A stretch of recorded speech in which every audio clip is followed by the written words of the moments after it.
We're going to talk about the Microsoft layoffs. Dude, when I heard that there was layoffs at Microsoft and stuff like that, I'm telling you, I sat there and I was like, oh, okay. So, I mean, they're just doing it again? No, they're really doing it. They're really doing it. And it's a lot. It's 9,000 people, but this is the funny thing. Everyone keeps reporting the same numbers, and I just can't believe it.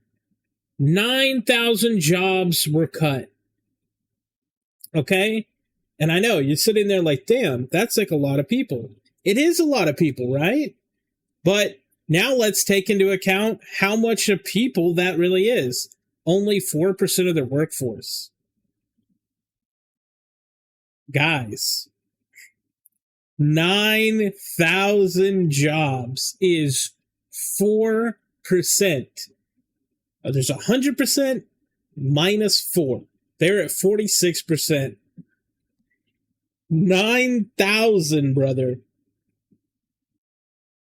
That's insane. That's insane that 4% of your workforce is 9,000 people.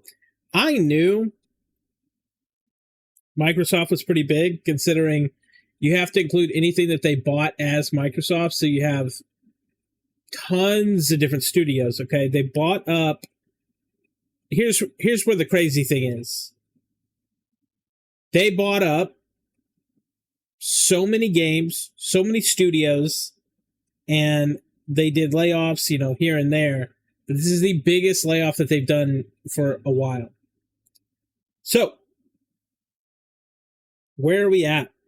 What was affected? This is going to make you guys shit your pants. Because while 4% of their workforce did get cut, it sounds like they cut development of stuff too. And what does that mean? That means that basically Microsoft is probably pivoting. It's a thing that businesses call pivoting. So, they spent the last, I'm going to say like 10 years buying up studios, okay? Well, they just decided, this really isn't working out. Let's pivot. Let's do something else. Okay, well, that's something else just affected so many things that you care about. It's insane. So that, this is a good one right here. Warcraft Rumble. If you play Warcraft Rumble, get ready. It's on life support. What does that mean for a video game? That means it's going to get very little updates, and it's just going to try to squeeze as much money out of you as it can as it declines, and eventually it will shut down. Life support for a game is a death sentence. It basically is just milking you for as much money as it can. And I'm going to go through some of the games and some of the different stuff and projects that were affected, just so you guys know how affected you are and which stuff you should probably stay away from. I mean, if it's got Microsoft on it right now, I'd be wary. But we're going to go through some of these, and, boy, I didn't believe it. I didn't believe it when I was going through this list. We're going to go through some of these. So Everwild is canceled. Everwild is an MMO. Oh, this is not their MMO. This is just the RPG, the open world RPG. I thought this was one of the MMOs. Looks fucking cool. Completely canceled. It will never see the light of day. You will never play this game. If you've heard stuff about it and you were interested in playing it, doesn't exist anymore. Goodbye. Perfect Dark, the remake to a game that was actually really fucking sick. The entire studio is gone. Perfect Dark is gone. It will not be getting a remake. This is going away completely. You will never play this game. This game is gone. Okay? Turn 10 Studios. The guys behind Forza.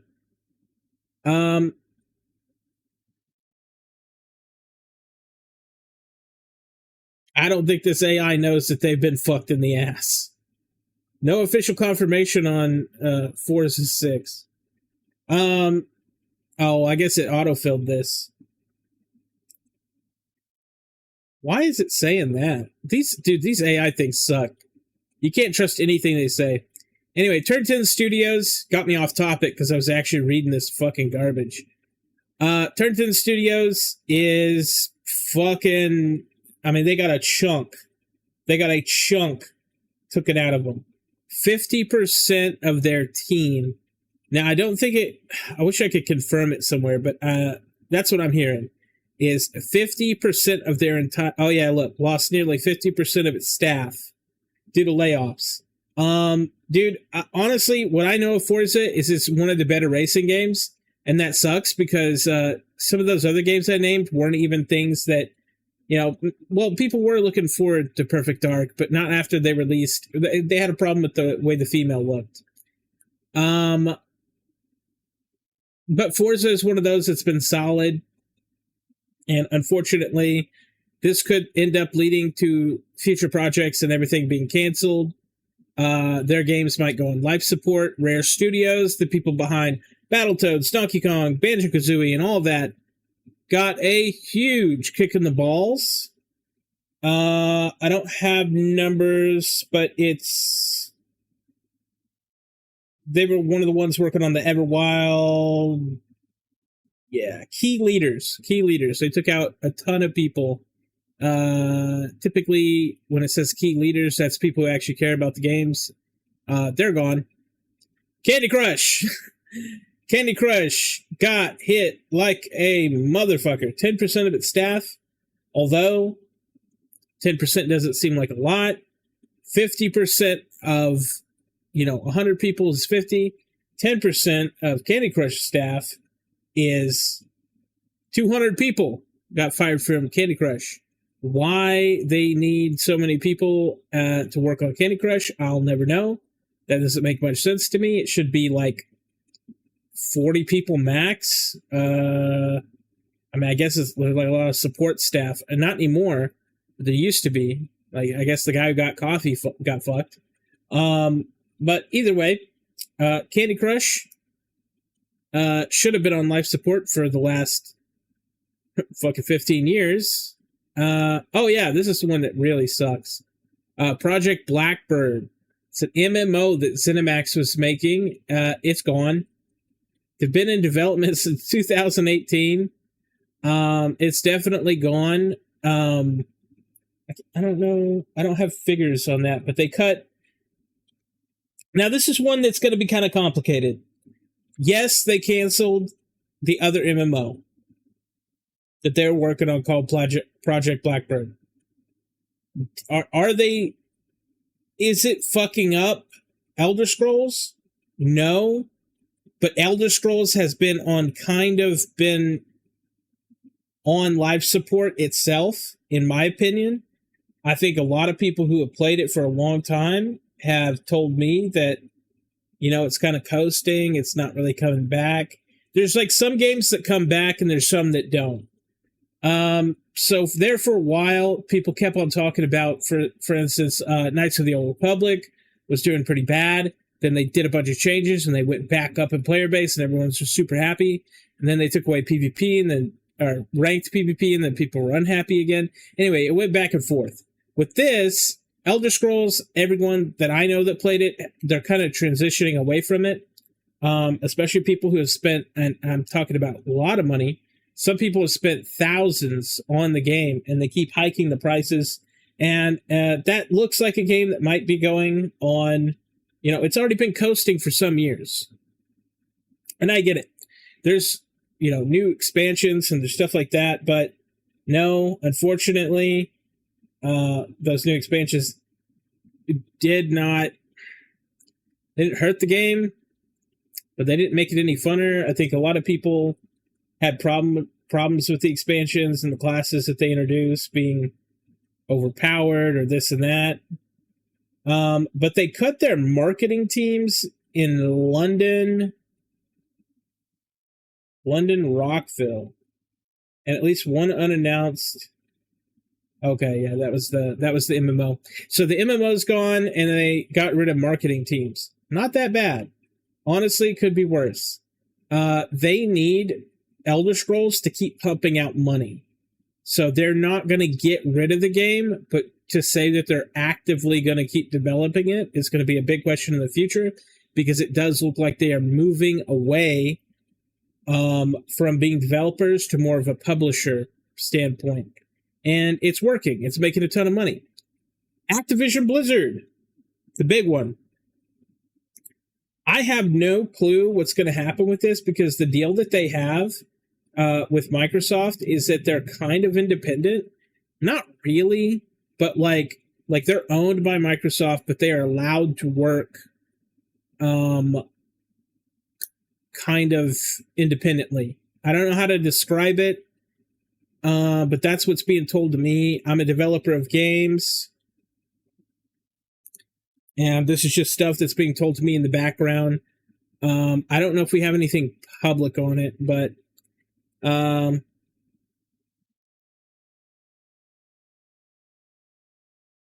I don't know what games are going to be affected. I don't think that they can affect Activision Blizzard in the same way. They've reduced Raven Software and Sledgehammer Games. I actually think that that's not as important. I don't have numbers on it, though. I'll just say this. Do I think anything bad is going to happen with any of the titles at Activision Blizzard? No. But let's be honest, in the last 5-6 years, has anything good happened?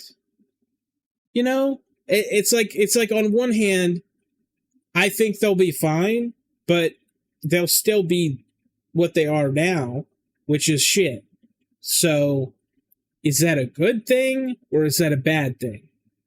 That's really up for debate. You guys can debate that in the comments. They haven't been right for years, so I'm kind of on the side of like, hey, maybe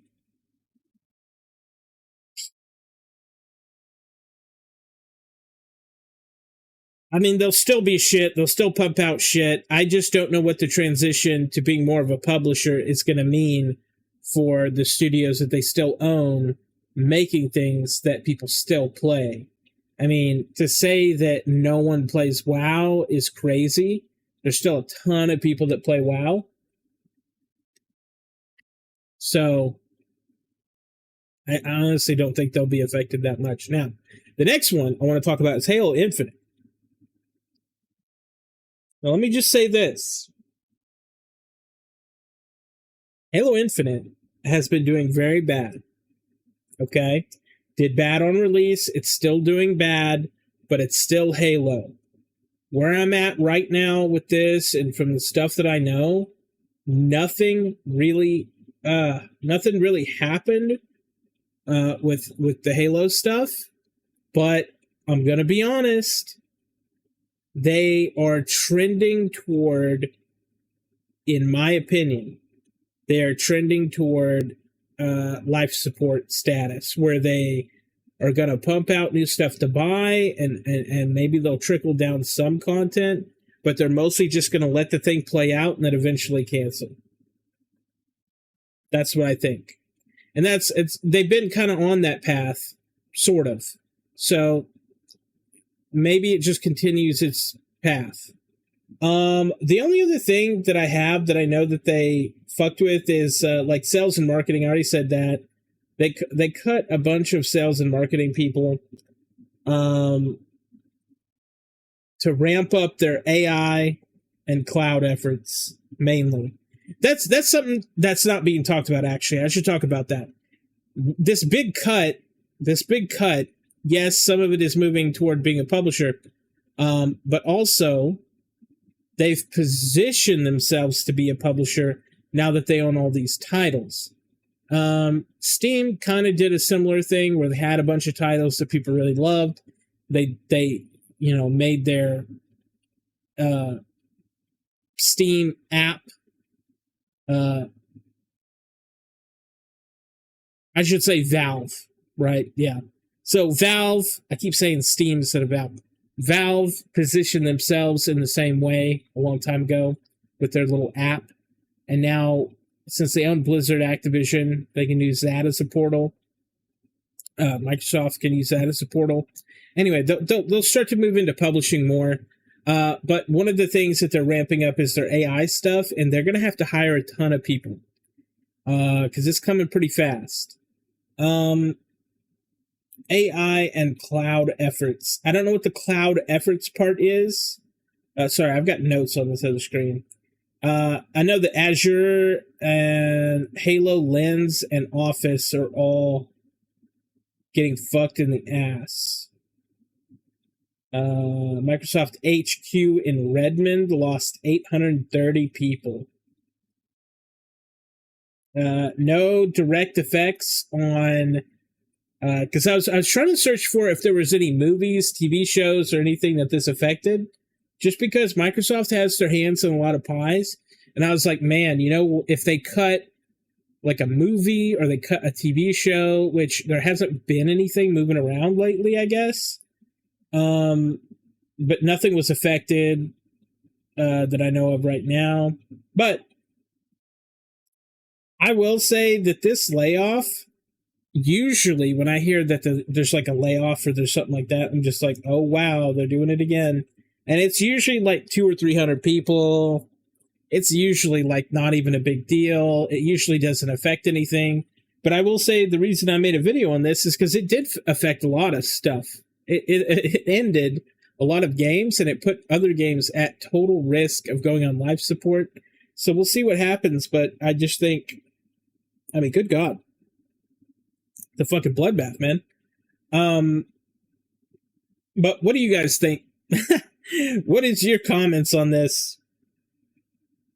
I think we're seeing a strong Microsoft, though. I don't think this hurts them at all. Like, they're making more money than they've ever made, and then they just cut a ton of people and has freed up a lot of, 100,000 here, 100,000 there, 600, 60 grand here, people times 9,000. And then they got rid of a lot of people who are probably making millions. Because when you're talking about head figures, the people at the very top are making hundreds of millions a year. To say that somebody that is just working in middle management isn't making at least $500,000 or even $1 million, at a big place, operating tons of stuff, making big decisions. It happens. It happens all the time. And so I actually just wanted to make this video because I was stunned at the level of effectiveness that this had. Like, the stuff that it touched was crazy. It's not like they just got rid of a ton of people that they didn't need. They got rid of whole studios, essentially, and canceled games that they have put, like, a lot of money into, which, doesn't happen all the time anymore. But let me know what you guys think in the comments. I reply to every single comment, and I'll see you in the next one.